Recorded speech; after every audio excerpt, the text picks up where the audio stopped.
Hi friends, வணக்கம். எல்லாரும் எப்படி இருக்கீங்க? நல்லா இருக்கீங்களா? நாங்கள்லாம் நல்லா இருக்கோம். நீங்கள் எல்லாரும் நல்லா இருக்கிறதுக்கு நாங்கள் ஆண்டவனை வேண்டிக்கிறோம். இன்னைக்கு காலையில் குழந்தை வீட்டில் என்ன சாப்பாடுன்னு பார்த்தீங்கன்னா, சிம்பிள் ரெசிபின்னு சொல்லுவோமே, அது மாதிரி இன்னைக்கு சிம்பிள் ரெசிபி தான். பீட்ரூட்டு பொரியல் அதற்கு சப்பாத்தி பாருங்க. சப்பாத்தியோட பீட்ரூட் வச்சு சாப்பிட பிடிக்கும் அப்படின்றவங்க கமெண்ட் பண்ணுங்க. ஏன்னா நிறைய பேர் குருமா வச்சு சாப்பிட்டா தான் பிடிக்கும் அப்படிம்பாங்க. நாங்கள் அப்படியெல்லாம் இல்லை, எது இருக்குதோ அதை வச்சு சாப்பிட்டுக்குருவோம். சரிங்களா? அது மாதிரி இன்னைக்கு இதோட நம்ம மருத்துவ குறிப்பு இருக்கு பாருங்க. எல்லா காய்கறிகளையும் விட்டமின் இருக்குது, நான் இல்லைன்னுலாம் சொல்லலை. மருத்துவத்தையும் பார்த்துக்குருவோம். உடம்புக்கு நல்ல குளிர்ச்சியும் கால்சியத்தோடு சேர்ந்த அயன் எல்லாமே இருக்குது பீட்ரூட்டில். புது ரத்தத்தை உருவாக்கக்கூடியது. சரிங்களா? அதோட நம்ம தினமும் வாரத்தில் 2 நாள் இல்லை 3 நாள் சுரைக்காய் சமைச்சு சாப்பிட்டு வந்தோம் அப்படின்னா தொப்பை குறையும். சரிங்களா? இந்த மாதிரி நானும் தொப்பை குறைக்கிறதுக்கு இந்த மாதிரி எல்லாம் காய்கறியெல்லாம் வாங்கி சாப்பிட்டுட்டு இருக்கிறேன்.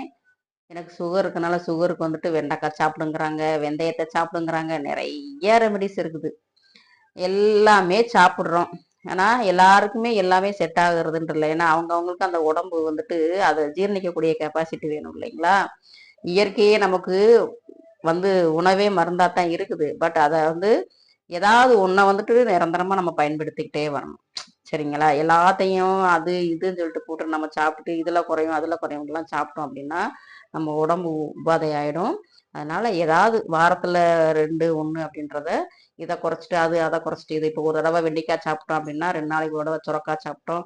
அந்த மாதிரி வெந்தயம்னா 2 நாளைக்கு ஒரு தடவை ஊற வச்சு முளைக்க வச்சு சாப்பிட்லாம். அப்படி அந்த மாதிரி பண்ணோம் அப்படின்னா நமக்கு சுகர் லெவல் குறையும். ஏன்னா நான் சுகர் பேஷண்ட்டாக இருக்கிறதுனால இதெல்லாம் நான் பண்ணுறேன். ஆனாலும் சில நேரங்கள் ஏதாவது நம்ம தவறுகள் பண்ணிடுறோம். சரிங்களா?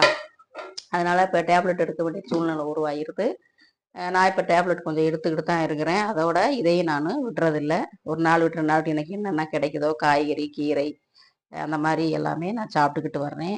ஏன்னா நம்ம ஹவுஸ் ஒய்ஃபாக இருக்கிறோம் அப்படின்றனால நான் ஃபாலோ பண்ணுறேன்ப்பா. வேலைகளுக்கு போகிறவங்க செய்கிறவங்க கொஞ்சம் டைம் கிடைக்கும் போது இந்த மாதிரி இருக்கிறத கொஞ்சம் யூஸ் பண்ணுங்கள். அப்போதான் நம்ம உடம்பு மனசும் ஆரோக்கியமாக இருக்கும். உடம்பு ஆரோக்கியமாக இருந்தால் தான் மனசை நல்லா வச்சுக்கிற முடியும், நம்மளை சுற்றி இருக்கவும் நல்லா வச்சுக்கிற முடியும். வாங்க நல்லா சாப்பிடுங்க, லைஃப்பை என்ஜாய் பண்ணுங்கள். சில விஷயங்கள் ஏதாவது மனசில் நிறையா நினச்சிட்டு இருக்கோம் அப்படின்னா மன அழுத்தத்தை குறைங்க. உங்களுக்கு பிடிச்ச விஷயத்துகளை இன்ட்ரெஸ்ட் காட்டுங்க. அப்போ மன அழுத்தங்கள் குறையும். பிடிச்சிருந்தா லைக் பண்ணுங்கள், ஷேர் பண்ணுங்கள். இப்போ வாங்க சாப்பிட்லாம். பாய்.